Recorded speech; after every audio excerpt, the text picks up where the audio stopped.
大家好，我是小莹，今天用青椒给大家分享一个好吃的。首先我们准备适量的青椒，清洗干净之后再把青椒蒂切去不要，再用一把细长的勺子把辣椒籽挖出来，因为辣椒籽比较辣，而且口感也不好。然后像这样抖一抖，把辣椒籽抖干净。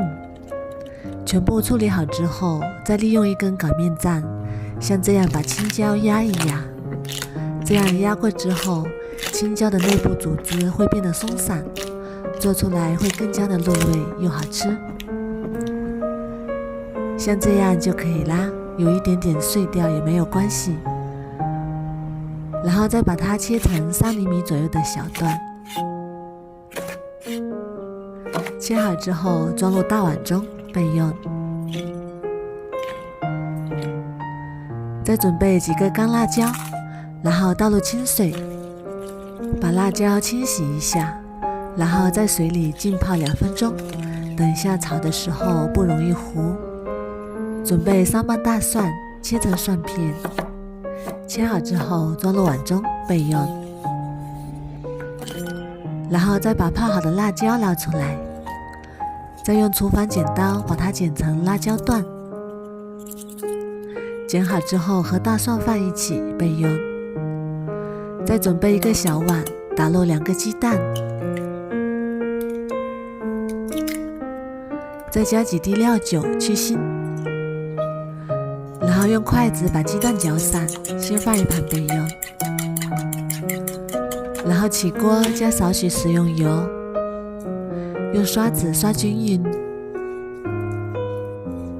油温微热的时候倒入搅好的鸡蛋液，然后开小火煎至鸡蛋液凝固，一面凝固之后再给它翻一面，然后煎至2面金黄，用铲子轻轻推动一下，使底部受热均匀。煎至2面金黄之后再把它盛出来，然后把它切成菱形小块。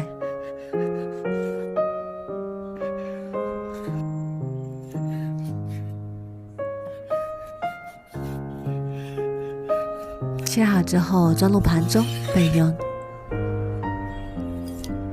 锅里加少许食用油，油热之后把青椒倒进来翻炒，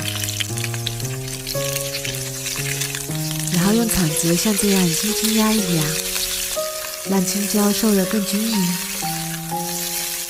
然后像这样重复，一边压一压一边炒。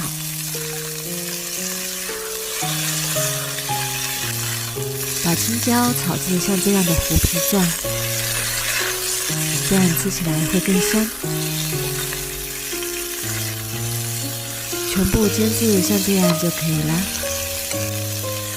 煎好之后把它盛出来，装入盘中备用。现在的青椒就已经很香了。接着起锅烧油，放入干辣椒和蒜片翻炒，炒出香味。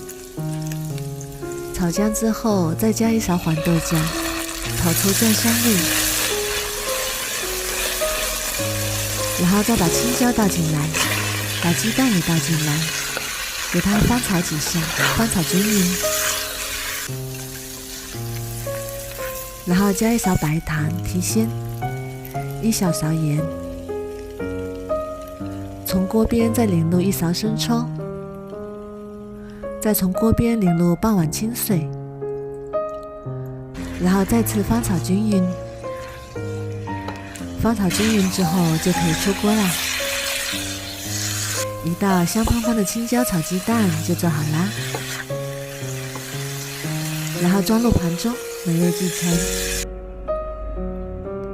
青椒用这个方法做，看着就非常的有食欲，味道特别的香。吃起来真的是特别的开胃又下饭，用它来招待客人也是非常的有面子。夏天没有胃口的时候，来上这么一盘，比大鱼大肉还要受欢迎。如果你也喜欢，赶紧收藏起来试试吧。我每天都会更新不一样的美食视频，喜欢我的视频就关注我吧，谢谢您的支持。